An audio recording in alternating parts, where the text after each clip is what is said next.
Plongeons-nous dans les développements intrigants qui se déroulent actuellement. Imaginez un paysage non seulement défini par des coordonnées géographiques, mais par l'ambition implacable et les manœuvres stratégiques qui caractérisent le conflit ukrainien. Nous sommes le 7 février 2025 et l'air est chargé de tensions alors que le sud-ouest de Kourakow devient un point d'intérêt majeur.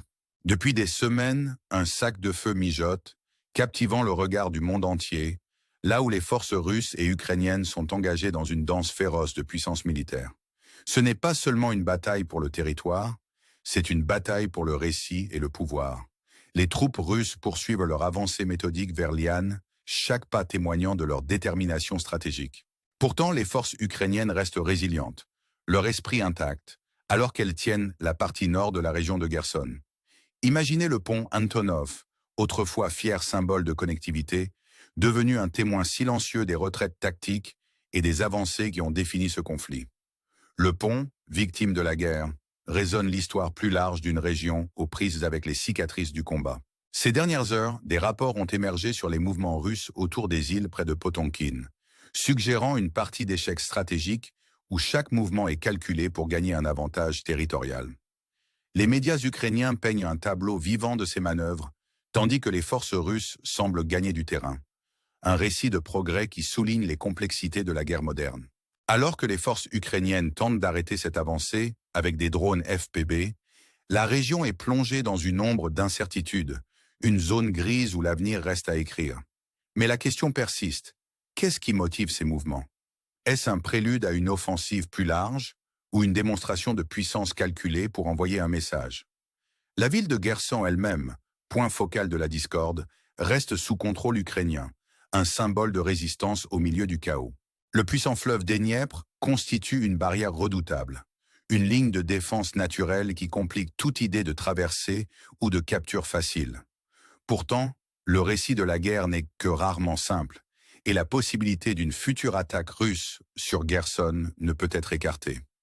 Avec les yeux rivés sur l'horizon, le monde regarde et attend, se demandant si cette ville deviendra à nouveau un champ de bataille. Pendant ce temps, au sud-ouest de Kourakow, le sac de feu voit les troupes russes resserrer l'écart entre le nord et le sud, une manœuvre tactique qui vise à encercler les forces ukrainiennes. Le champ de bataille est un patchwork de localités stratégiques comme Selenka, Sukiyali et Antarn, où chaque pouce de terrain gagné ou perdu a un poids significatif. Les assauts incessants, la poussée vers Constantinople et l'avance rampante vers Dasne peignent le tableau d'un conflit qui refuse de céder. Alors que les forces russes capturent apparemment 60% de Dasne, les implications sont profondes. La possibilité d'avancer vers Ulac et Constantinople depuis l'Est se profile, chaque gain stratégique étant une étape vers des objectifs plus larges. Pourtant, au sein de cette tapisserie complexe de guerre, l'élément humain reste toujours présent. Les troupes ukrainiennes, décrites comme combattant avec ténacité, incarnent un esprit de résistance qui défie les pronostics. Le récit ici n'est pas seulement celui de manœuvres militaires, mais de résilience, de combat avec tout ce qu'ils ont pour protéger leur patrie. En tournant notre regard vers la direction de Dnipro, les discussions sur les avancées russes deviennent plus qu'un simple discours spéculatif. La réalité des troupes se rapprochant de l'oblast de Dnipropétrov, une région que beaucoup pensaient inimaginable pour un contrôle russe, défie les perceptions et les attentes. Le changement de terminologie des médias, passant de localités spécifiques à la direction plus large de Dnipro, en dit long sur la dynamique évolutive sur le terrain. Cela soulève des questions sur les stratégies à long terme en jeu et le potentiel de remodelage des lignes territoriales. Dans ce théâtre de la guerre, où l'incertitude règne et les récits s'entrechoquent, on ne peut s'empêcher de se demander qu'est-ce qui motive le cœur de ces batailles? Est-ce le territoire, le pouvoir, ou quelque chose de plus profond, une quête d'identité et de contrôle qui transcende les frontières? En explorant ces développements, rejoignez-nous dans la réflexion sur les implications de chaque avancée et retraite, chaque décision stratégique qui façonne l'avenir de cette région. Et alors que nous plongeons au cœur de ce conflit, nous vous invitons à vous abonner et à rejoindre la conversation pour explorer les histoires derrière les gros titres et les expériences humaines qui définissent cette saga en cours. Alors que nous approfondissons les événements en cours en Ukraine, nous déplaçons notre attention vers les mouvements stratégiques qui continuent de façonner le destin de la région. La direction vers Dnipro n'est pas seulement une ligne sur une carte, mais un témoignage de l'interaction complexe entre stratégie et ambition. Les troupes russes avancent, chaque pas résonnant du poids de la signification historique. La capture de localités comme Cerne, avec des rapports des médias ukrainiens tels que Deep State et Zilla Maps, met en évidence le rythme implacable des avancées russes. La chute de Cerne sous contrôle russe, une autre pièce dans le puzzle complexe de ce conflit, est significative. Ce n'est pas seulement un gain tactique, mais un symbole de dynamisme qui pourrait potentiellement ouvrir des voies vers les wafers de Dnipro, un objectif stratégique qui semblait lointain il n'y a pas si longtemps. En examinant ces développements, on ne peut s'empêcher de considérer les implications plus larges. Qu'est-ce que cela signifie pour les forces ukrainiennes, défendant vaillamment leur position, et pour le paysage géopolitique plus large? La portée potentielle des troupes russes vers Dnipro, autrefois jugée improbable, semble maintenant de plus en plus plausible. Et dans cette dynamique fluide, le rôle des récits médiatiques devient encore plus crucial. La manière dont ces avancées sont présentées, le langage utilisé pour les décrire, façonne les perceptions et influence l'opinion publique. En réfléchissant à ces changements, nous vous invitons à considérer le pouvoir des récits et leur impact sur l'histoire qui se déroule. Dans ce théâtre de la guerre, où la réalité et la perception se confondent souvent, comprendre les nuances devient primordial. Pendant ce temps, les rapports de contre-attaque ukrainienne, leur tentative de récupérer le terrain perdu, ajoutent une autre couche à ce récit complexe. L'affrontement entre les forces russes et ukrainiennes n'est pas seulement une bataille pour le territoire, mais pour l'essence même de la résilience et de la détermination. En explorant ces développements, l'élément humain reste au premier plan. Les histoires des soldats des deux côtés, leur lutte et leurs sacrifices, nous rappellent le coût personnel de la guerre. C'est un rappel qu'au-delà des cartes stratégiques et des manœuvres militaires, il y a des vies à jamais changées par le conflit. En portant notre attention sur la partie nord de Donetsk, nous découvrons un paysage marqué par l'intention stratégique et les avancées progressives.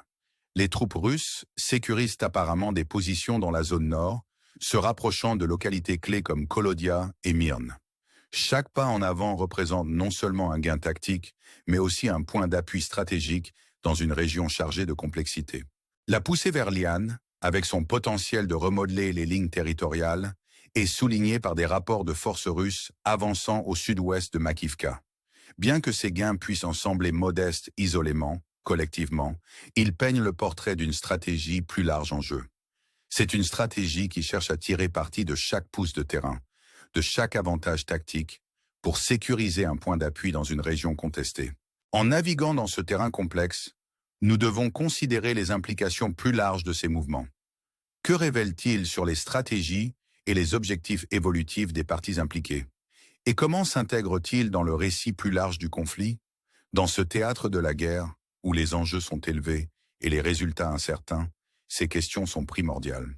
Elles nous défient de penser de manière critique aux forces qui animent ce conflit et aux chemins potentiels qu'il pourrait emprunter. En réfléchissant à ces dynamiques, nous vous invitons à rejoindre la conversation, à explorer les histoires qui se cachent sous la surface et à vous engager avec les complexités d'un conflit qui continue de façonner l'avenir de la région. Alors que nous avançons, nous tournons notre attention vers les cieux, où la supériorité aérienne devient un élément crucial du récit en cours. L'histoire d'un Su-27 ukrainien abattu, apparemment descendu par un Su-3 SM-2 russe, ajoute une autre couche à la tapisserie complexe de ce conflit. La bataille aérienne, un témoignage des enjeux élevés et des capacités avancées de la guerre moderne, souligne l'importance stratégique de la supériorité aérienne dans ce théâtre de la guerre. Le Su-3 SM-2, un avion redoutable connu pour sa maniabilité et sa supériorité aérienne, joue un rôle pivot dans cette dynamique. Sa capacité à engager plusieurs ennemis et à exécuter des manœuvres avancées le distingue, renforçant la signification stratégique du pouvoir aérien dans le conflit. En explorant cette dimension aérienne, nous sommes rappelés des avancées technologiques qui définissent la guerre moderne. La précision, les capacités et le calcul stratégique qui accompagnent chaque sortie soulignent la nature évolutive du conflit au XXIe siècle. Dans cette danse complexe de stratégie et de pouvoir, nous sommes laissés à réfléchir aux implications de ces développements. Que signifie cela pour l'équilibre des pouvoirs dans la région et comment cela façonnera-t-il l'avenir du conflit? En considérant ces questions, nous vous invitons à vous engager avec les récits qui définissent ce paysage complexe. Rejoignez-nous alors que nous plongeons dans les histoires derrière les gros titres, explorant les expériences humaines et les décisions stratégiques qui continuent de façonner l'avenir de l'Ukraine. Et alors que nous traversons ce récit, nous vous encourageons à aimer, à vous abonner et à devenir partie prenante de la conversation pour explorer les nuances et les complexités d'un conflit qui reste aussi imprévisible que conséquent. Alors que nous continuons à démêler la tapisserie complexe du conflit ukrainien, nous nous retrouvons attirés par le front nord, où l'interaction entre stratégie et ambition se déploie à chaque heure qui passe. La direction vers Liman devient un point focal d'intérêt, alors que les troupes russes feraient des avancées significatives, sécurisant des positions et progressant avec une précision stratégique. La ville de Kolodia émerge comme un objectif clé, avec des rapports suggérant que les forces russes sont sur le point d'entrer dans cette localité, une démarche qui pourrait potentiellement ouvrir une voie vers la ville de Liman. L'importance stratégique de cette avancée ne peut être sous-estimée, car elle représente non seulement un gain tactique, mais une posture stratégique plus large visant à remodeler les dynamiques territoriales. La convergence des forces dans cette région, avec des troupes russes apparemment en progression vers Myrne et Yampolivka, souligne la nature multifacette de ce conflit. Chaque avancée, chaque manœuvre stratégique n'est pas seulement le reflet de la puissance militaire, mais des ambitions plus larges qui poussent ce conflit en avant. En approfondissant ces développements, nous sommes rappelés de la dimension humaine qui sous-tend chaque décision stratégique. Les soldats des deux côtés, leur courage et leur résilience, incarnent l'esprit d'un conflit qui transcende les frontières et les récits. Les histoires de ceux en première ligne, leur lutte et leurs sacrifices, servent de rappel poignant du coût personnel de la guerre.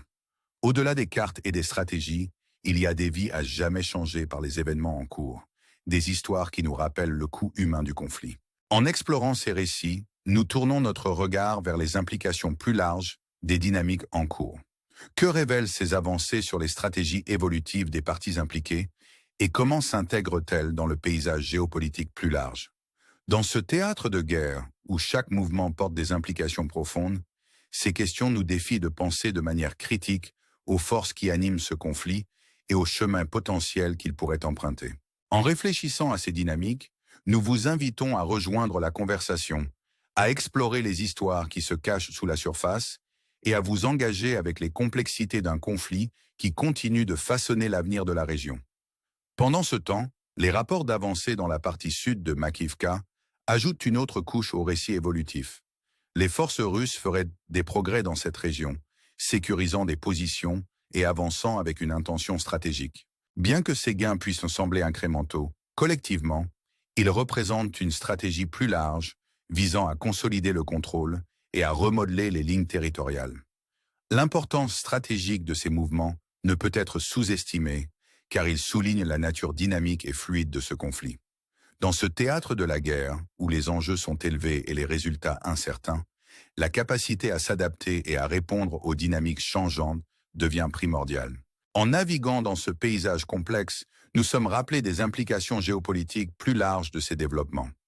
L'interaction entre stratégie et ambition, le changement d'équilibre des pouvoirs et les récits évolutifs contribuent à tous à une tapisserie complexe qui continue de façonner l'avenir de la région. Dans cette danse complexe de stratégie et de pouvoir, nous sommes laissés à réfléchir aux implications de ces développements. Que signifie cela pour l'équilibre des pouvoirs dans la région? Et comment cela façonnera-t-il l'avenir du conflit? En considérant ces questions, nous vous invitons à vous engager avec les récits qui définissent ce paysage complexe. Rejoignez-nous alors que nous plongeons dans les histoires derrière les gros titres, explorant les expériences humaines et les décisions stratégiques qui continuent de façonner l'avenir de l'Ukraine. Et alors que nous traversons ce récit, nous vous encourageons à aimer, à vous abonner et à devenir partie prenante de la conversation pour explorer les nuances et les complexités d'un conflit qui reste aussi imprévisible que conséquent.